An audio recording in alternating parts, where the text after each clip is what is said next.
चुनाव खत्म हो गया है, अब बारी है फाइनल आकलन की। क्या कहता है अशोक वानखेड़े जी का फाइनल एग्जिट पोल?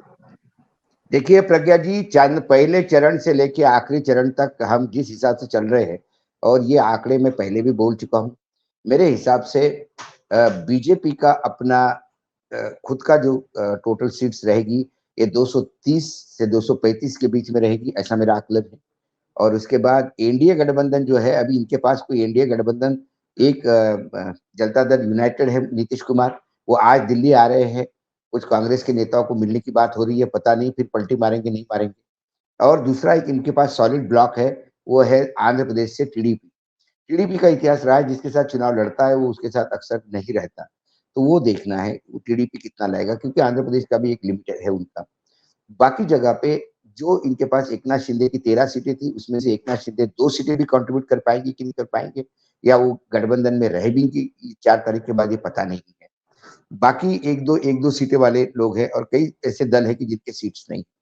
तो मेरे हिसाब से बीजेपी का अपना 230 से 235 के बीच में ऑस्कुलेट होना चाहिए, ये मेरा आंकड़ा है। और इसके पीछे मेरी जो मोटे-मोटे तौर पे कैलकुलेशन जो है कि बीजेपी जो पिछली बार 300 पार गई थी, तो उसको जो कंट्रीब्यूशन जिन राज्यों ने किया था, उन राज्यों में कर्नाटक भी एक बड़ा राज्य था, दक्षिण का महाराष्ट्र एक बड़ा राज्य था, बाकी काऊ बेल्ट के तो सारे राज्य थे, यूपी भी एक अच्छा खासा, फिर भी यूपी में 10 का लॉस था। ये राज्यों ने बहुत दिया था वहां पे। लेकिन अब यहाँ पे कर्नाटक में मैं करीब-करीब बहुत मोटे तौर पे, मैं बहुत माइक्रो लेवल पे नहीं जा रहा हूँ, मैं मोटे तौर पे, ताकि अंध भक्तों को एकदम दिल में चोट नहीं लगे, इसी हिसाब से आकलन कर रहा हूँ। कर्नाटक में मैं 10 सीटें बीजेपी लूज करेगी, ऐसा मुझे लगता है। महाराष्ट्र में 20 सीटों का लॉस है उनको। हालांकि मेरा जो आकलन है कि यदि बीजेपी सिंगल सीट डिजिट पे आती है, तो वो ज्यादा 30 सीटों का लॉस होगा, लेकिन फिर भी मैं उसको 20 सीटों का लॉस देता हूँ। तेलंगाना, छत्तीसगढ़, मध्य प्रदेश, राजस्थान और हरियाणा, इन सभी राज्यों से मिलके 15 सीटों का गड्ढा है। उसके बाद आप बिहार, यूपी में मैं 10 सीटों का गड्ढा मानता हूं, क्योंकि यूपी में जब पूरे देश ने 300 से ज्यादा सीटें दी भाजपा को, तब 10 सीटों का करीब लॉस हुआ था। तब अखिलेश की स्ट्रेंथ सिर्फ 44 थी, अब अखिलेश 111 पे है। बहुत सारे विपरीत है, तो यहाँ पे मैं बहुत ही कंजर्वेटिव चल रहा हूँ कि 10 सीटें और घट जाएगी। और उसके बाद बिहार, बंगाल, नॉर्थ ईस्ट, हिमाचल प्रदेश, अपना जो बाकी जो एरिया है, जो बचे कुचे राज्य है, वहां पे यदि मैं टोटल 15 का लॉस लूं, तो 70 सीटों का यहाँ टोटल लगता है कि 70 सीटें यहाँ जा रही है। इनको मिलेगा कहां से? 2 सीटें मैं आंध्र प्रदेश से एक्स्ट्रा मानता हूँ, आंध्र प्रदेश में 0 है, वहां से 2 मिल सकती है। और उसके बाद मुझे कई और आती हुई सीटें दिखाई नहीं देती। एक ओडिशा में 3-4 सीटें यदि आ गई तो आ गई, तो आपको ओवरऑल 10 सीटों का भी प्लस रहा, तो भी आपको एक 60 सीटों का लॉस होता है। मैं मोटे तौर पे बोल रहा हूँ 60 सीटों का लॉस हो रहा है। और बीजेपी की जो स्ट्रेंथ 303 थी, वो आगे पीछे घट गई है, तो यदि उसमें से ये माइनस करूं, तो ये 230-235 पे ऑस्केलेट होती है, ये मेरा मानना है। इसीलिए मैं तो इस पे हूँ। गेन कहीं से नहीं हो रहा है, गेन कहीं से नहीं हो रहा है। लॉस कहाँ होगा? इसमें मध्य प्रदेश, इसमें सॉरी उत्तर प्रदेश और महाराष्ट्र में कंपटीशन है, बड़ा गड्ढा कौन देगा। महाराष्ट्र में मेरा आकलन, यदि महाराष्ट्र का व्यक्तिगत पूछा जाए, तो मुझे लगता है सबसे बड़ा गड्ढा महाराष्ट्र में होगा। महाराष्ट्र में 40 के पास आसपास इनके पास सीटें थी, वो सीटें घट के इनके पास सिंगल डिजिट पे आ जाएगी। पूरा विदर्भ से बड़ा साफ है, नागपुर की सीट छोड़ी तो मराठवाड़ा में 1 सीट नहीं है, कोंकण में 2 सीटें थी, वो भी जा रही है। इनको 1 सीट मुंबई में मिल रही है पीयूष गोयल की। ठाणे में यदि जाते तो पालघर में मुख्यमंत्री का बेटा लड़ रहा है, एक मावल की सीट है वो आ सकती है, पुणे की सीट वो आ सकती है। तो कुल मिला के 7-8 सीटों तक टोटल आती है, क्योंकि अजित पवार 4 सीटों में से एक भी सीट नहीं दिख रही है, जीतता नजर आ रहा है। एकनाथ शिंदे 15 सीट पे लड़े थे, 15 सीट से यदि मैं देखूं तो 15 सीटों में उनको शायद 2 सीटें मिल जाए तो बहुत बड़ी बात है। बीजेपी का भी अपना हश्र बहुत बुरा है पूरे महाराष्ट्र में। तो महाराष्ट्र में यदि मैंने 20 का आकलन, क्योंकि सबसे बड़ा गड्ढा महाराष्ट्र में मुझे दिखाई दे रहा है, जो मैं 20 बोल रहा हूँ, तो कुल मिला के 70 सीटों का भी लॉस हो गया। तो सबसे बड़ी राजनीतिक दल बीजेपी होगी। बीजेपी सरकार बनाने का भयानक भरसक प्रयास करेगी। मोदी जी सत्ता में, मोदी जी के नेतृत्व में बनेगी नहीं बनेगी, ये बीजेपी की अंदरूनी जो खिंचातान है उससे पता पड़ जाएगा। और यदि सबने मिलके नरेंद्र मोदी जी को नेता मान ही लिया, 235 पे भी, तो ये माइनॉरिटी सरकार भी बनाने की स्थिति में है। राष्ट्रपति उनके हैं, बाकी सारी एजेंसियां उनकी है, तो बट नेचुरल है, फिर सबसे बड़ी पार्टी होने के नाते उनको बुलाया जाएगा। ये मुझे आकलन लगता है। लेकिन क्या मिली-जुली सरकार चलाने के आदी मोदी जी? क्या मोदी जी के नेतृत्व में यदि 50 सीट का आपको चाहिए तो 50 सीटें कहाँ से लाएंगे? कौन सी ऐसे राजनीतिक दल है जो इनसे पीड़ित नहीं हुआ है? सभी राजनीतिक दल पीड़ित है। बीजेडी एक अच्छा दल था जो आए बगाए इनको मदद करता था, लेकिन इस बार बीजेडी में इन्होंने नवीन पटनायक पे हमला किया होता तो शायद वो पॉलिटिकल समझा जाता, लेकिन इन्होंने जिस हिसाब से पांड्यान पे हमला किया, वो बीजेडी में पांड्यान मुझे नहीं लगता कि आने वाले समय में इनको साथ देने देगा, क्योंकि पांड्यान ही पार्टी चला रहा है और ये उड़ीसा में नया नहीं, ऐसा कोई अजूबा नहीं हुआ। इसके पहले जब नवीन के पिताजी वहां पे मुख्यमंत्री थे, सालों उन्होंने वहां राज किया, तब पैरी अंकल नाम से मिस्टर पैरी करके थे, पैरी अंकल बुलाया जाता था, वो सरकार चलाते थे। वो उड़ीसा का एक पैटर्न है सरकार चलाने का। वहाँ एक ब्यूरोक्रेट पूरा सरकार और संगठन दोनों चलाता है। उसी हिसाब से वहां पे कोई नई बात नहीं है, इन्होंने भला ही उसको बात करी। तो उड़ीसा भी सत्ता के उसके बाद बीजेपी का साथ देगा, मोदी जी को खासकर ये मुझे मुश्किल लगता है। तो मोदी जी के दोस्त कम है, जो साथ में वो गन पॉइंट पे है। कई लोग गन पॉइंट पे है। यदि कल एजेंसियों का डर निकल जाएगा तो ये लोग सबसे पहले छोड़ के जाने वाले उससे होंगे। तो ये तमाम चीजों से देखते हुए मुझे 4 तारीख के बाद सत्ता संघर्ष तो दिखता है, ये तो नजदीक है। तो सर लेकिन ये अब बात जो कही जा रही है कि अगर जो डेंट जहां पर लग रहे हैं, हरियाणा, पंजाब, उत्तर प्रदेश, हम ये जो राज्य देख रहे हैं, यहाँ पे जो डेंट लगेगा वो कहीं ना कहीं पर बीजेपी गेन कर लेगी, तो ये कहाँ से किस गेन आधार पर करेगी? कहा जा रहा है? हाँ, ये दिख तो मैं नहीं वही रहा कह रहा धरातल पर हूँ, कुछ। कहाँ से गेन करेगी? क्या बंगाल में गेन करेगी? कुछ लोग कहते हैं कि बंगाल में बहुत ज्यादा गेन करेगी। बंगाल में उनके पास 18 है, वो 18 मेंटेन भी किए तो बड़ी बात है। वो भी आंकड़ा 10 पे सिमटता या 12 पे सिमटता हुआ नजर आ रहा है। दूसरी बात, अच्छा इस बार बार बार लोग कहते हैं कि अल्टरनेटिव नहीं, तो अल्टरनेटिव सोनिया गांधी भी नहीं थी। जब मनमोहन सिंह प्रोजेक्ट हुए प्रधानमंत्री पद के लिए तो किसी को मालूम नहीं था। सोनिया गांधी के नाम पे तो कभी चुनाव लड़ा नहीं गया था। इस बार जनता, मतलब जनता चुनाव लड़ती हुई दिखाई दे रही है, और हर राज्य में जो कॉमन फैक्टर है, जो कन्याकुमारी से लेके जम्मू कश्मीर तक, महंगाई, बेरोजगारी और संविधान को लेके जो आशंका है, ये एक मेजर फैक्टर है। बाकी मैं गुजरात तो मैंने हाथ भी नहीं लगाया, हालांकि लोग कहते हैं कि गुजरात में भी 1-2 सीट का लॉस है, और मैंने लोग कहते हैं कि राजस्थान में करीब करीब 6 सीटों का लॉस है, 4 सीटों का लॉस उनको उत्तर मध्य प्रदेश में होगा, तो ये आंकड़ा बढ़ सकता है। लेकिन मैंने बहुत कंजर्वेटिव लिया। मैंने तेलंगाना में कांग्रेस शायद स्वीप कर लेगी इस बार। यदि इनकी 2 सीटें 4 सीटें है, वहां पे यदि 2 सीटें रह गई तो 2 सीटों का लॉस है। छत्तीसगढ़ में भी कांग्रेस ने यदि 2 सीटों की बढ़त ली, 2 की 4 हो गई, तो भी वो लॉस है इनको 2 सीटों का। ये जोड़ के मैंने तेलंगाना, छत्तीसगढ़, मध्य प्रदेश, राजस्थान और हरियाणा, हरियाणा में जहाँ सबसे बड़ा गड्ढा माना जाता है इन राज्यों में, ये सब जोड़ के मैंने 15 जोड़ा है।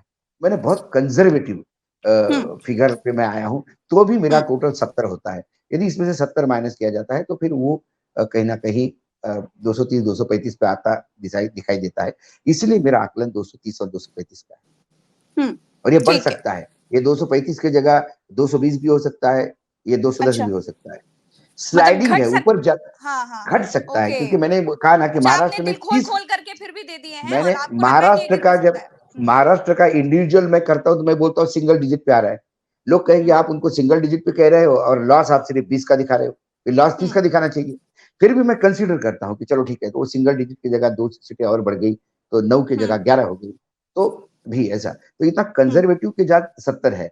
ये आंकड़ा मेरे अनुपात से कम और नीचे जा सकता है, ऊपर जा नहीं सकता, क्योंकि मैंने मैक्सिमम रूप से दिया, कम से कम ये मेरा आकलन है। मैं ये नहीं कहता कि बाकी वरिष्ठ लोग बैठे हैं, शैलेश जी है, बहुत वरिष्ठ है हमसे, हम तो बहुत जूनियर है शैलेश जी से, तो इन लोगों का भी अलग अलग आकलन है। पाठक जी है, मध्य प्रदेश में बैठे हैं, वो मध्य प्रदेश को बहुत अच्छी तरह से जानते हैं, शर्मा जी। तो कुल मिला के, और मलिक साहब तो है ही, मलिक साहब ने तो पहले ही कहा कि वानखड़े जी को पहला ये कर दो, वानखड़े जी का आंकड़ा बड़ा ये होता है। यही आंकड़ा मैंने सुबह भी किसी पोर्टल पे बात करते हुए कहा, तो उन्होंने बड़ा ताज्जुब लग गया, क्योंकि वो बार बार यादव साहब के आंकड़े घुमा रहे थे कि वो 370 आएंगे, 270 आएंगे, 270 आएंगे। कई बड़े पत्रकार है जो कल तक बोल रहे थे कि बिल्कुल इंडिया गठबंधन सामने आ जाएगी। अब वो धीरे धीरे मुझे लगता है कि या तो प्रेशर में बोल रहे हैं, और ये एकदम आ गए कि नहीं नहीं सरकार बना लेंगे। मैंने ये कभी नहीं कहा, कि सरकार नहीं बना देगी, सवाल आंकड़ों का है। सीट इतनी आ जाएगी, लेकिन मोदी है तो मुमकिन है, वो 300 230 पे भी सरकार बना लेंगे। बड़ी पार्टी है, राष्ट्रपति उनके है, राष्ट्रपति बुला देंगे, उसके बाद स्पीकर का चुनाव होगा और स्पीकर का चुनाव वॉइस वोट से होगा। हो गए, जीत गए, जीत गए, जीत गए, चिल्ला चोट होगा, वो डिवीजन नहीं होगा। आप सुप्रीम कोर्ट चलते जाइए, टाइम बात है। चंडीगढ़ मॉडल जो मेयर का था वो भी यूज हो सकता है। उसके बाद एजेंसियों का प्रकोप होगा, कई लोग इधर से उधर जाएंगे। ये भी हो सकता है, क्योंकि मैं ये जानता हूं कि नरेंद्र मोदी जी इतने जल्दी सत्ता छोड़ने वाले नहीं हैं, क्योंकि जब आपने कईयों से दुश्मनी ली तो आपको ये जरूर इस बात का अलम है कि यदि मैं सत्ता से बाहर गया तो मेरे साथ ये लोग क्या करेंगे। तो ये तमाम चीजें है। अच्छा, ये बदले की भावना से आप चिल्लाते रहिए, बदले की भावना से किया, लेकिन इंडिया गठबंधन कहेगी कि भ्रष्टाचार हुआ इसलिए किया, जैसा इन्होंने भ्रष्टाचार के नाम पे सब लोगों को अंदर किया, ये लोग भी करते रहेंगे। ईडी, इनकम टैक्स, सीबीआई, ये किसी की नहीं रहती। जो सत्ता में रहती है उसके सामने जाके नतमस्तक होते हैं। नए प्राइम मिनिस्टर को ये कहेंगे कि सर आपकी बधाई हो, अब हम आपकी सेवा में आ गए हैं। ये डोजियर है सर पुरानी सरकार का, आप बताइए इनको कब उठाना है।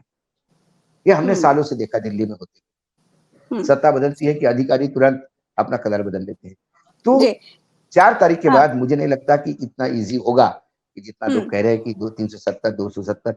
लेकिन हाँ, जिस हिसाब से हम में से कई लोग फील्ड में थे, जो हम घूम आए, और जिस हिसाब से मैंने देखा कि लोग चुनाव लड़ रहे हैं, लोग खुद एक्टिव होकर आ रहे हैं, तो ऐसे में यदि कल 370 पार और 380 का आंकड़ा आ जाता है तो ये लोगों के गले नहीं उतरेगा।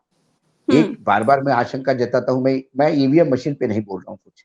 मैं ईवीएम मशीन पे मैं आज भी बोलता हूं कि ईवीएम मशीन के थ्योरी पे मैं बहुत दूर रहता हूं। लेकिन जिस हिसाब से परसेंटेज बढ़ा है, 12 दिनों के बाद आंकड़ा आया, मैं एक ही कॉन्स्टिट्यूंसी की बात करूंगा। महाराष्ट्र में एक सीट थी मात्र कांग्रेस के पास, चंद्रपुर की, जहां बाळू धानोरकर सांसद थे कांग्रेस का। 48 में से एक सीट कांग्रेस को मिली थी मात्र 2019 में। वहां पे उनकी मृत्यु हुई, उनके पत्नी को टिकट दिया गया, और वो अच्छी जुझार महिला थी, पहले एमएलए भी उसी क्षेत्र से है वो। तो वो चुनाव क्लियर कट धानोरकर की पत्नी जीतते हुए दिखाई देती। लेकिन वहां जो आंकड़े पहले दिन चुनाव आयोग ने बताए और 12 दिन जो आंकड़े बताए, उसमें 10% का जंप।